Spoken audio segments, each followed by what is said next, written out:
में। चलिए, तो आज हम लोग को पढ़ना है संख्या के बारे में। तो देखिए, आपके एग्जाम में बाबू सबसे ज्यादा जो पूछा जाने वाला सवाल है वो आपका 1 नंबर पॉइंट देख लीजिए कि इसमें क्या पूछता है, एचसीएफ पूछता है और एक एलसीएम पूछता है। ठीक है, पहला पॉइंट। दूसरा आपसे ये पूछेगा बाबू कि यूक्लिड विभाजन, क्या पूछेगा, हाँ, यूक्लिड विभाजन, यूक्लिड विभाजन। ठीक है, तीसरा पॉइंट आपसे पूछेगा बाबू कि सिद्ध करे कि परिमेय अपरिमेय ना जी, क्या पूछेगा इसमें, सिद्ध करे कि परिमेय अपरिमेय, यानी परिमेय अपरिमेय आपको क्या करना है, सिद्ध करना है। बस यही 3 गो टॉपिक है। और एक चौथा टॉपिक आप लोग जान लीजिए बाबू, ये भारी नहीं, ये आपसे पूछता है शांत अशांत। ठीक है, कोई दिक्कत, शांत अशांत। तो चलिए आज हम पहला टॉपिक आपको देखते हैं बाबू, एचसीएफ एलसीएम। ठीक है, एचसीएफ एलसीएम होता क्या है तो समझिएगा बाबू। एचसीएफ मतलब क्या होता है, वह संख्या जो दी गई संख्या को पूर्णतः कटा दे, जो दी गई संख्या को पूर्णतः क्या करे, कटा दे तो क्या कहलाएगा, कट जाए तो क्या कहलाएगा, वह संख्या जो दी गई संख्या से पूरी तरह क्या हो जाए, कट जाए। कट जाएगा तो क्या होगा, अगर वह काटेगा तो क्या कहलाएगा। कोई दिक्कत, आप लोग छोटे क्लास में पढ़े होंगे। मान लीजिए कि अगर हम आपको एक छोटा एग्जांपल लेकर चलते हैं, मान लीजिए कि 4 और 6 का हमको क्या निकालना है, एलसीएम निकालना है। क्या निकालना है, एलसीएम। तो हम लोग देखते हैं बाबू, तो 2, इसको आप ऐसे भी लिख सकते हैं, 3 दूनी 6, 6 दूनी 12। या आप एलसीएम निकालिए इसका। ठीक है, ये क्या निकालिए आप, एलसीएम। तो ये कौन सी विधि है, ये आपकी कौन सी विधि है बाबू, भाग विधि हो गया एलसीएम। कोई दिक्कत। अब इसका गुणनखंड विधि देखेंगे तो गुणनखंड में 4 को अलग निकालिए, 6 को अलग निकालिए। तो 2 दूनी 4, 2 एक में 2 तिहाई 6 और 3 एक में 3। अब क्या होता है, 4 का जब गुणनखंड आप करते हैं तो 2 गुने 2 हो जाएगा गुने 1। 6 का गुणनखंड करते हैं तो 2 गुने 3 गुने 1। तो देखिए एलसीएम में क्या होता है, एलसीएम में होता है कि जो दोनों के घर में मिले उसको भी, और जो दोनों के घर में ना मिले उसको भी। तो 3 दूनी 6, 6 दूनी 12, दोनों जगह बराबर आ गया। ये आपका गुणनखंड विधि है। कौन सी विधि है, गुणनखंड विधि। अब अगर कह दे आपको कि सर जी इसका एचसीएफ निकालना है, क्या निकालना है, तो आप गुणनखंड विधि से भी एचसीएफ ज्ञात कर सकते हैं। कैसे, समझिए, ये सब बेसिक है। जब तक ये एलसीएम एचसीएफ क्लियर नहीं होगा तब तक आपको यूक्लिड विभाजन क्लियर नहीं होगा। तो क्या करिएगा बाबू कि एचसीएफ के लिए क्या होता है बाबू, एचसीएफ के लिए हमारा होता है कि जो दोनों को घर में मिले, तो दोनों के घर में क्या मिल रहा है, ये वाला 2 मिल रहा है क्या, नहीं ना मिल, ये 3 मिल रहा है क्या, लेकिन 1 तो मिल रहा है ना। अब इसको गुना करा दीजिए, 2 क्या में 2। कोई दिक्कत, आप चाहें तो इसको भाग विधि से भी बना सकते हैं। तो एक बात बताइए बाबू, 4 और 6 में छोटा कौन सा है, बाहर लिख दीजिए इसको। अब बताइए 4 लिख दिया तो छोटा क्या बचा, 6।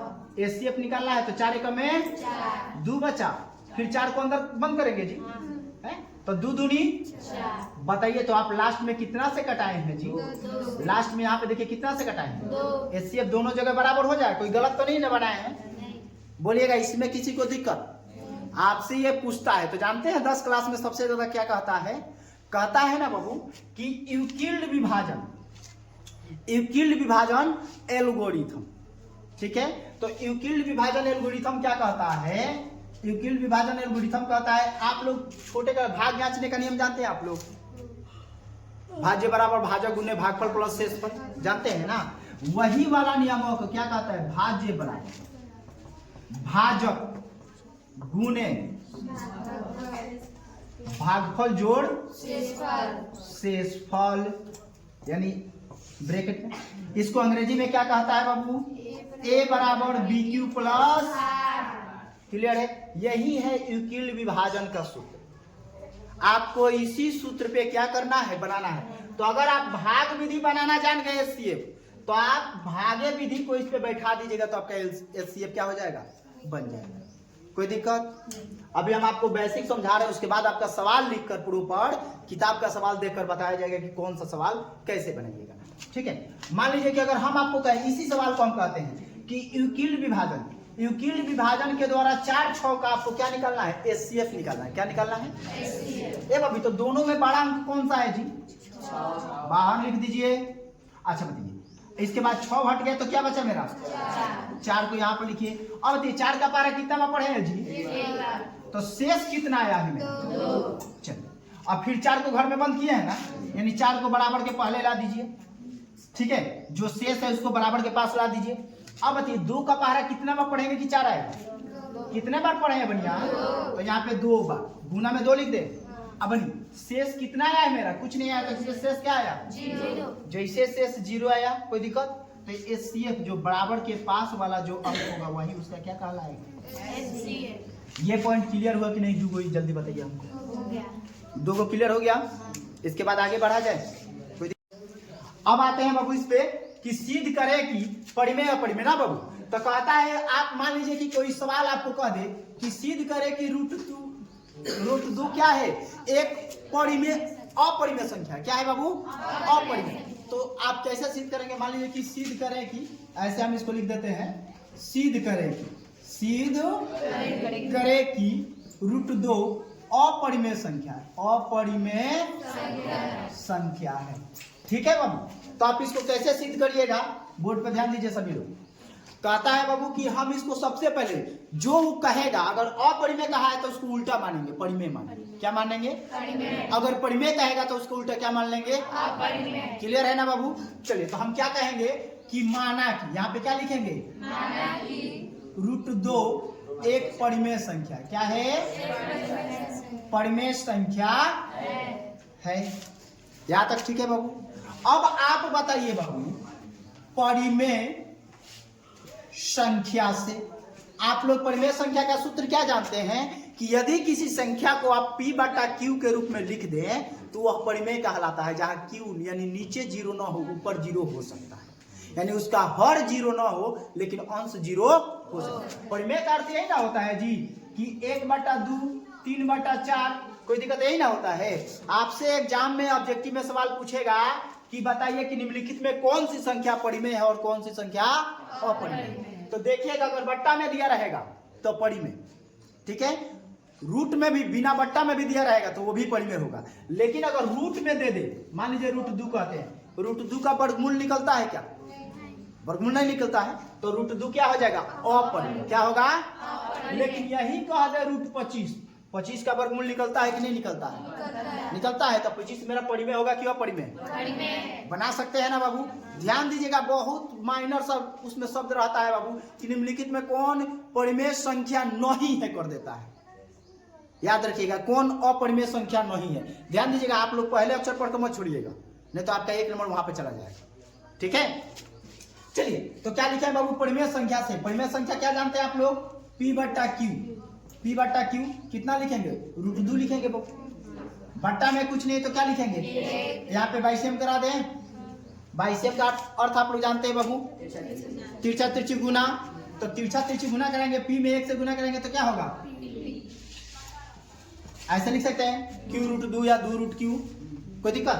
अब क्या लिखेंगे बाबू, दोनों तरफ वर्ग करने, दोनों तरफ, हाँ, वर्ग करने, दोनों तरफ वर्ग माने स्क्वायर करेंगे ना, यानी दोनों के मूरी पर क्या लिख देंगे, 2 लिख देंगे।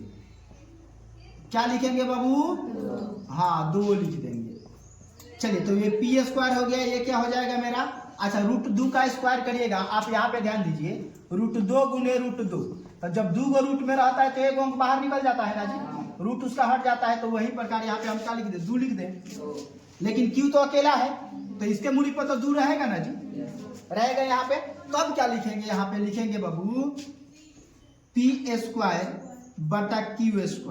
= 2। फिर आप इसको बाइसेम कर सकते हैं, यहाँ पे छोटा सा और क्या कर सकते हैं बाबू, p/q का होल स्क्वायर बराबर 2। आप इसको ऐसे भी लिख सकते हैं, p/q = बराबर की इधर स्क्वायर है तो बराबर को उधर जाएगा तो क्या होगा जी, रूट 2 आ गया। फिर रूट 2 से चले रूट 2 आ गया, तब क्या लिखेंगे, अतः माना गया विरोधाभास। अतः माना गया विरोधा गलत है। क्या है बनी? गलत। इसलिए रूट 2 क्या है हमारी? अपरिमेय संख्या है। क्या है? कोई दिक्कत ना है इसमें। रूट 2 का है, रूट 3 का है, रूट 5 का है, रूट 7 का है, रूट 11 का है, 13 का है, 17 का है, 19 का है, कोई दिक्कत नहीं है बनी इसमें। बताइए किसी को दिक्कत? चलिए 3 गो पॉइंट क्लियर कर लिए।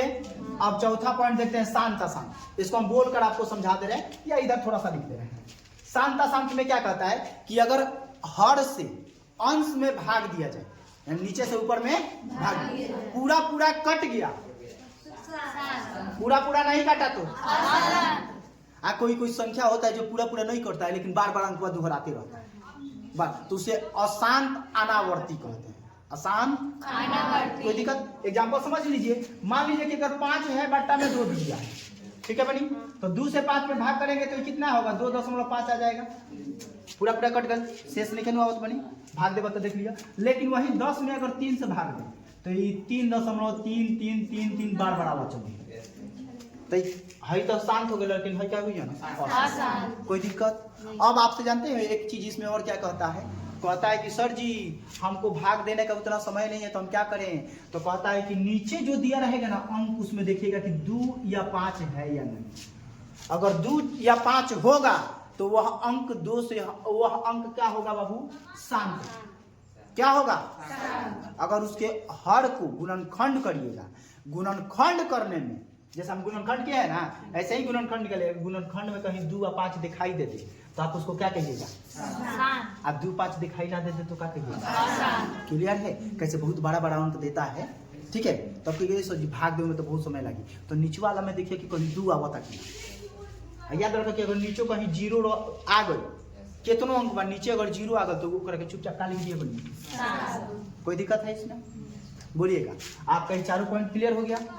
आपका एक पार्ट पूरा कंप्लीट हो गया। बेसिक आपका बता दिए टोटली। अब इस पे आप लोगों को सवाल देख लेना है एक बार अगर चाहेंगे तो। ये तो आपको किताब का सवाल है कि आप देख नोट कर लीजिए, एक बार नोट कर लीजिए, उसके बाद आते हैं तो आपका सवाल बता देते हैं।